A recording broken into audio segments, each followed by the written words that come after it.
নমস্কার বন্ধুরা, সবাইকে স্বাগত আজকের একটি নতুন ক্লাসে। আজকের এই ক্লাসে আমি আলোচনা করব ধ্বনি ও ধ্বনি পরিবর্তন থেকে গুরুত্বপূর্ণ 35টি এমসিকিউ। শুধু প্রশ্ন উত্তর নয়, এর সঙ্গে আমি রেখেছি কিছু গুরুত্বপূর্ণ ব্যাখ্যা। শুধু এসএলএসটি এক্সামের ক্ষেত্রে এই চ্যাপ্টারটা গুরুত্বপূর্ণ নয়। তোমরা যত ধরনের প্রতিযোগিতামূলক পরীক্ষা দেবে, যদি ব্যাকরণের প্রশ্ন আসে তাহলে এই ধ্বনি এবং ধ্বনি পরিবর্তন থেকে কিন্তু একটা হলেও প্রশ্ন তোমরা পাবে। তাই মনোযোগ সহকারে আজকের ক্লাসটা করার চেষ্টা করবে এবং তোমরা নিজেরাই দেখবে তোমরা কতগুলো প্রশ্নের উত্তর দিতে পারছো।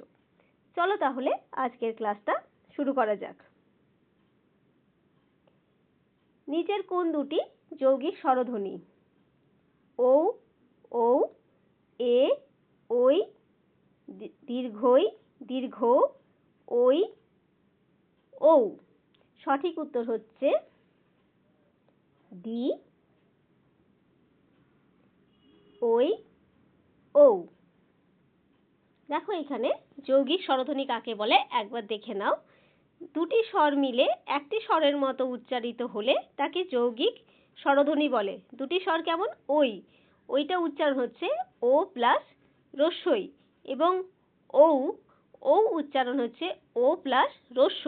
এই যে দুটো স্বর মিলে যখন একটা স্বর হচ্ছে তখন তাকে আমরা বলছি যৌগিক স্বরধ্বনি।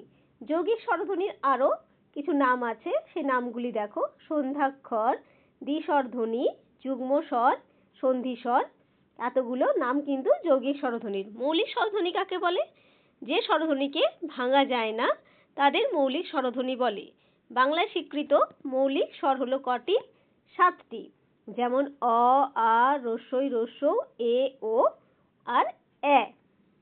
পরের প্রশ্ন, কণ্ঠ তালব্য ধ্বনি দুটি হলো এ রস্বই দীর্ঘই, বি আ এ, সি এ ওই, ডি ও ঔ।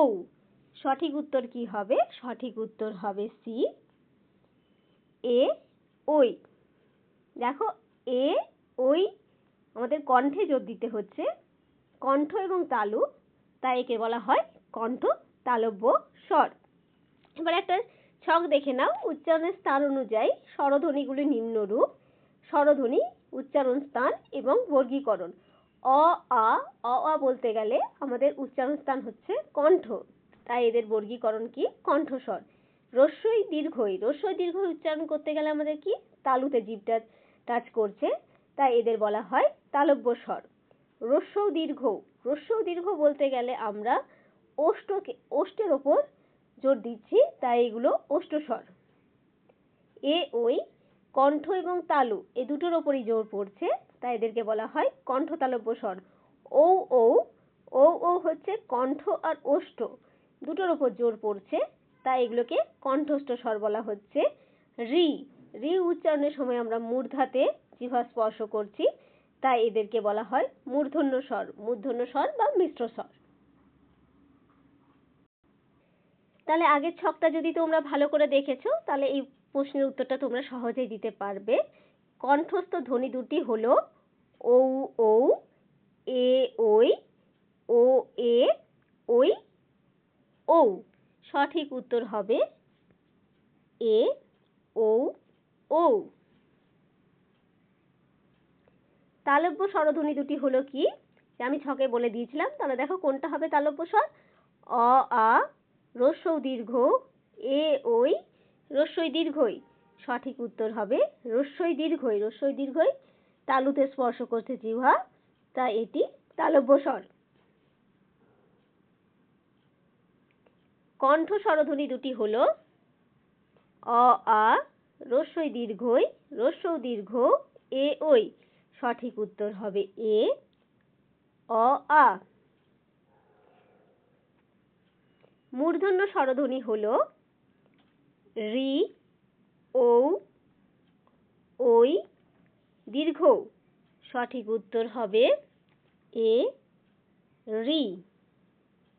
পরের প্রশ্ন, অর্ধ স্বরধ্বনি হলো অ, ওই, ঔ, রস্বই আ, ঔ, দীর্ঘই, দীর্ঘ, ও, রস্বই এ, ও। সঠিক উত্তর হবে ডি রস্যই এ ও। অর্ধস্বরে কি হয়? স্বরটা অর্ধভাবে উচ্চারিত হয়, পুরোপুরি উচ্চারিত হতে পারে না, তাই এদেরকে বলা হয় অর্ধ স্বরধ্বনি। যে স্বরধ্বনিকে টেনে টেনে দীর্ঘ করে উচ্চারণ করা হয় তাকে কি বলে? প্লুতস্বর, দ্বিস্বর, দীর্ঘস্বর, হ্রস্বস্বর। সঠিক উত্তর হবে এ, প্লুতস্বর। এটাকে টেনে উচ্চারণ করছে, যেমন যদু হে, যখন আমরা বলি তখন আমরা টেনে বলছি যে যদু হে, তখন সেটাকে বলা হচ্ছে প্লুতস্বর। যে স্বরধ্বনি উচ্চারণকালে অপেক্ষাকৃত কম সময় লাগে তাকে বলে মৌলিক স্বরধ্বনি, যৌগিক স্বরধ্বনি, হ্রস্বস্বর স্বরধ্বনি, দীর্ঘস্বর স্বরধ্বনি। সঠিক উত্তর হবে সি, হ্রস্বস্বর স্বরধ্বনি। হ্রস্বস্বর কোনগুলি? অ, রস্যই, রস্য, রি, এইগুলিকে বলা হচ্ছে হ্রস্বস্বর। অ, রস্যই, রস্য, রি এগুলো উচ্চারণ করতে আমাদের কম সময় লাগছে বলে এগুলোকে আমরা কিন্তু বলছি হ্রস্বস্বর। পরের প্রশ্ন, বাংলা স্পর্শ ব্যঞ্জন বাংলা স্পর্শ ব্যঞ্জন গুলিতে কটি নাসিক্য বর্ণ আছে? কটি নাসিক্য বর্ণ আছে? হবে 5টি। নাসিক্য বর্ণ কটা বললাম? 5টা। সেই 5টা কি কি? উ, ই, দন্তন্য, মূর্ধন্য, ম। এই 5টিকে বলা হয় নাসিক্য বর্ণ। পরের প্রশ্ন, স্পর্শধ্বনিকে কয়টি বর্গে ভাগ করা যায়? 5টি, 6টি, 4টি, 7টি। সঠিক উত্তর হবে এ, 5টি। পরের প্রশ্ন, কোনগুলি স্পর্শধ্বনি? ক থেকে চ পর্যন্ত, চ থেকে তালিবস্য পর্যন্ত, ক থেকে ম পর্যন্ত, ক থেকে তালিবস্য পর্যন্ত। সঠিক উত্তর হবে ক থেকে সি, ক থেকে ম পর্যন্ত। এগুলিকে বলা হয় স্পর্শধ্বনি। বর্গের প্রথম ও তৃতীয় ধ্বনি হল মহাপ্রাণ ধ্বনি, ঘোষ ধ্বনি, অঘোষ ধ্বনি, অল্পপ্রাণ ধ্বনি। সঠিক উত্তর হবে ডি, অল্পপ্রাণ ধ্বনি। দেখো, অল্পপ্রাণ ধ্বনি কোনগুলো? প্রতিবর্গের প্রথম এবং তৃতীয় ধ্বনি হচ্ছে অল্পপ্রাণ। মহাপ্রাণ ধ্বনি কোনগুলো? প্রতিবর্গের দ্বিতীয় ও চতুর্থ ধ্বনি মহাপ্রাণ। অঘোষ ধ্বনি প্রতিবর্গের প্রথম ও দ্বিতীয় ধ্বনি। ঘোষ ধ্বনি প্রতিবর্গের তৃতীয় ও পঞ্চম ধ্বনি হলো ঘোষ ধ্বনি। দেখো, অল্পপ্রাণ ধ্বনি কোনগুলোকে বলেছিলাম? প্রতিবর্গের প্রথম এবং তৃতীয় ধ্বনিগুলি অল্পপ্রাণ ধ্বনি। যদি ক বর্গের হয় তাহলে হবে ক ও গ, চ বর্গের হলে হবে চ ও বর্গীয় জ, ট বর্গের হলে হবে ট ও ড, ত বর্গের হলে হবে ত ও দ, এবং প বর্গ হলে হবে প ও ব। মহাপ্রাণ বর্ণ কি বলেছিলাম? মহাপ্রাণ বর্ণ বলেছিলাম প্রতিবর্গের দ্বিতীয় ও চতুর্থ ধ্বনি। তাহলে যদি ক বর্গের হয় তাহলে ক বর্গের কোনগুলি হবে? খ ও ঘ। চ বর্গের কোনগুলি হবে? ছ ও ঝ। ট বর্গের কোনগুলি হবে? ট ও ঢ। ত বর্গের কোনগুলি হবে? থ ও ধ। আর প বর্গের কোনগুলো হবে? ফ ও ভ। আর যদি বলি অঘোষ ধ্বনি, অঘোষ ধ্বনি আমরা কাকে বলছি? প্রতিবর্গের প্রথম ও দ্বিতীয় ধ্বনি হচ্ছে অঘোষ ধ্বনি। তাহলে ক বর্গের হলে কোনগুলো হবে? ক ও খ। ট বর্গের হলে ট ও ঠ। প বর্গ হলে প ও ফ। চ বর্গ হলে চ ও ছ। ত বর্গ হলে ত ও থ। তাহলে তোমরা বুঝলে। এবার আছে ঘোষ ধ্বনি। প্রতিবর্গের তৃতীয়, চতুর্থ ও পঞ্চম ধ্বনি হলো ঘোষ ধ্বনি। তাহলে ক বর্গ হলে কোনগুলো হবে? গ, ঘ, ঙ। চ বর্গ হলে কি হবে? বর্গীয় জ, ছ, ঞ। ট বর্গ হলে কোনগুলো হবে? ড, ঢ, মূর্ধন্য, ত, ত বর্গ হলে কোনগুলো হবে? দ, ধ, দন্ত ন, এবং প বর্গগুলি হলে কোনগুলো হবে? ব, ভ আর ম। পরের প্রশ্ন, তাহলে তো আমি তোমাদেরকে বলে দিলাম, দেখিয়ে দিলাম, তাহলে তোমরা এই উত্তরটা তো সহজেই দিতে পারবে। কি বলেছে? বর্গের দ্বিতীয় ও চতুর্থ ধ্বনি হলো ঘোষ ধ্বনি, মহাপ্রাণ ধ্বনি, অঘোষ ধ্বনি, অল্পপ্রাণ ধ্বনি। সঠিক উত্তর হবে বি, মহাপ্রাণ ধ্বনি। কি বলেছিলাম? বর্গের দ্বিতীয় এবং চতুর্থ ধ্বনি হলে তাদের বলা হয় মহাপ্রাণ ধ্বনি, এবং প্রথম এবং তৃতীয় হলে সেগুলোকে বলা হয় অল্পপ্রাণ ধ্বনি। বর্গের প্রথম এবং দ্বিতীয় ধ্বনি হলো এ অল্পপ্রাণ ধ্বনি, বি মহাপ্রাণ ধ্বনি, সি অঘোষ ধ্বনি, ডি ঘোষ ধ্বনি। সঠিক উত্তর হবে সি, অঘোষ ধ্বনি। পরের প্রশ্ন, বর্গের তৃতীয় ও চতুর্থ ধ্বনি হলো ঘোষ ধ্বনি, অঘোষ ধ্বনি, অল্পপ্রাণ ধ্বনি, মহাপ্রাণ ধ্বনি। সঠিক উত্তর হবে এ, ঘোষ ধ্বনি। পরের প্রশ্ন, বাংলা ভাষায় ঘিষ্ট ব্যঞ্জন ধ্বনিগুলি হলো এ ক খ গ ঘ, বি চ ছ বর্গীয় জ ঝ, সি ট ঠ ড ঢ, ডি প ফ ব ভ। সঠিক উত্তর হবে বি চ ছ বর্গীয় ঝ। যে ঘিষ্ট ব্যঞ্জন ধ্বনি কাকে বলে একবার দেখে নাও। এই যে চ ছ বর্গীয় ঝ, এই ধ্বনিগুলো উচ্চারণের সময় প্রথম দিকে স্পর্শ ধ্বনির মতো এবং শেষে ঊষ্ম ধ্বনির মতো উচ্চারিত হয় বলে এদের ঘিষ্ট ধ্বনি বলে। তাহলে বুঝলে, প্রথমে এগুলো স্পর্শ ধ্বনির মতো উচ্চারিত হয় এবং শেষে ঊষ্ম ধ্বনির মতো উচ্চারিত হয়, তাই এদেরকে বলা হয় ঘিষ্ট ব্যঞ্জন ধ্বনি। পরের প্রশ্ন, তালব্য ব্যঞ্জন ধ্বনিগুলি হলো এ ক খ গ ঘ ঙ, বি চ ছ বর্গীয় ঝ ঞ, সি ট ঠ ড ঢ মূর্ধন্য, ডি ত থ দ ধ দন্ত ন। তাহলে তালব্য ব্যঞ্জন ধ্বনিগুলি হবে চ ছ বর্গীয় ঝ ঞ। দেখো তোমরা নিজেরাই উচ্চারণ করো, দেখবে আমাদের জিভটা তালুতে গিয়ে স্পর্শ করছে, তাই এদেরকে বলা হয় তালব্য ব্যঞ্জন। পরের প্রশ্ন, অন্তস্থ ধ্বনিগুলি হলো, তাহলে বলো অন্তস্থ ধ্বনিগুলি কি হবে? এ অন্তস্থ জ র ল ব, বি প ফ ব ভ, সি তালিবস্য মূর্ধন্য ষ দন্ত স হ, ডি ত থ দ ধ। সঠিক উত্তর হবে অন্তস্থ জ এ, অন্তস্থ জ র ল ব। তাহলে অন্তস্থ ধ্বনি কাদের বলে? অন্ত মানে হচ্ছে মাঝখানে, আর স্ত মানে হচ্ছে স্থান বা স্থাপিত। তাহলে যে সব ব্যঞ্জন স্পর্শ এবং ঊষ্ম ব্যঞ্জনের মাঝে অবস্থিত তাদেরকে বলা হয় অন্তস্থ ব্যঞ্জন। তাহলে অন্তস্থ ব্যঞ্জন কোনগুলো হলো? অন্তস্থ জ র ল ব। পরের প্রশ্ন,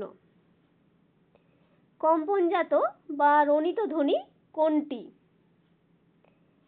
ডয় শূন্য র, ঢয় শূন্য র, ল আর র।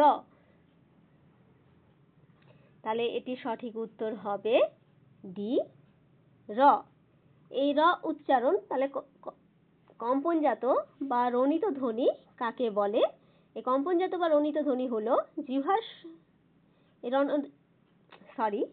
কম্পনজাত এবং রণিত ধ্বনি হচ্ছে র। এই র উচ্চারণ করার সময় আমাদের একটু হলেও জিহ্বার অগ্রভাগ কিন্তু কম্পিত হয়, তাই এদেরকে দেখো তোমরা নিজেরা উচ্চারণ করো, র র উচ্চারণ করার সময় আমাদের জিহ্বার অগ্রভাগ কিন্তু একটু কম্পিত হচ্ছে, তাই এই র কে বলা হয় কম্পনজাত বা রণিত ধ্বনি।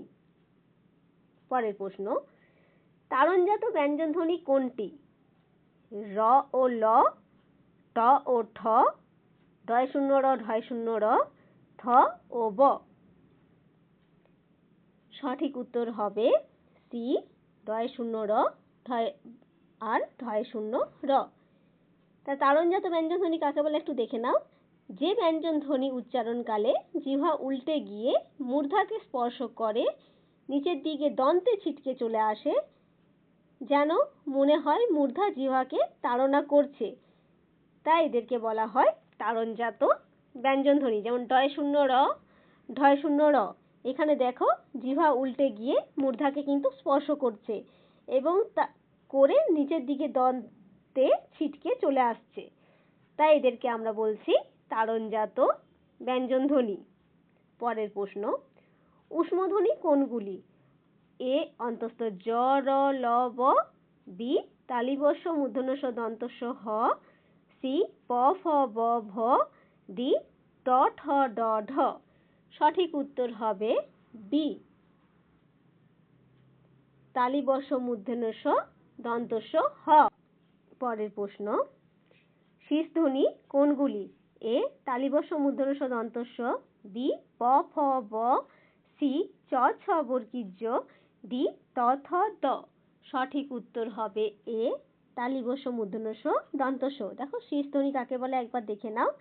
তালিবস্য মূর্ধন্য দন্তস্য এই তিনটি ধ্বনি উচ্চারণের সময় শীষ দেওয়ার মতো শব্দ হয় বলে এদেরকে বলা হয় শীর্ষধ্বনি। তোমরা নিজেরাই একবার উচ্চারণ করো, তালিবস্য মূর্ধন্য দন্তস্য। তাহলে আমরা তো শীষ দেওয়ার মতন আওয়াজ বার হচ্ছে, তাই এদেরকে আমরা বলছি শীর্ষধ্বনি।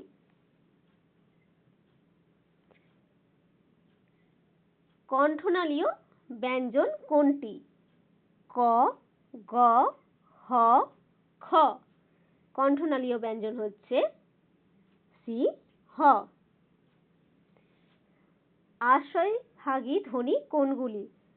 এ অনস্বার বিসর্গ চন্দ্রবিন্দু, বি তালিবস্য মূর্ধন্য দন্তস্য, সি ড এ দন্তন্য ম, ডি মূর্ধন্য র মূর্ধন্য ল ব। সঠিক উত্তর হবে এ অনস্বার বিসর্গ ও চন্দ্রবিন্দু। আশ্রয়স্থানভাগী ব্যঞ্জন কাকে বলে? যেসব ব্যঞ্জন ভাষায় একা উচ্চারিত হতে পারে না, পূর্ববর্তী স্বরের আশ্রয় নিয়ে উচ্চারিত হয়, তাদের আশ্রয়স্থানভাগী ব্যঞ্জন বলে। যেমন অনস্বার বিসর্গ ও চন্দ্রবিন্দু।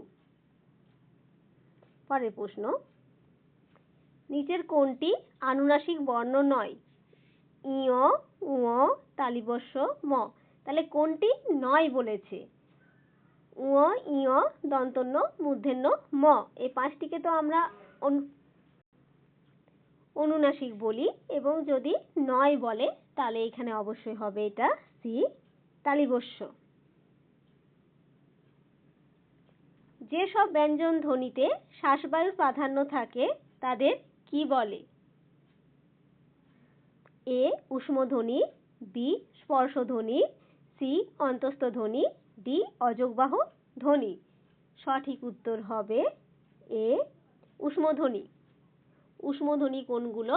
তালিবস্য মূর্ধন্য দন্তস্য ও হ, এগুলিকে বলা হয় ঊষ্মধ্বনি। মুখবিবরের কোথাও বাধা না পেয়ে কোন ধ্বনি উচ্চারিত হয়? এ ব্যঞ্জন ধ্বনি, বি নাসিক্য ধ্বনি, সি ওষ্ঠধ্বনি, ডি স্বরধ্বনি। সঠিক উত্তর হবে ডি স্বরধ্বনি।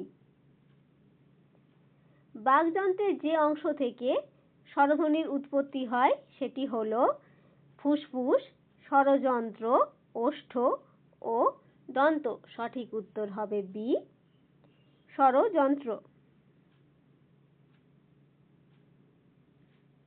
দন্তন্য যে ধরনের ধ্বনি: দন্তমূলীয় ধ্বনি, ঊষ্মধ্বনি, দন্তধ্বনি, কণ্ঠধ্বনি। সঠিক উত্তর হবে দন্তন্য হলো এ দন্তমূলীয় ধ্বনি। ঢয় শূন্য র কোন শ্রেণীর ধ্বনি? পৃষ্ঠধ্বনি, তাড়িত ধ্বনি, পার্শ্বিক ধ্বনি এবং ওষ্ঠধ্বনি।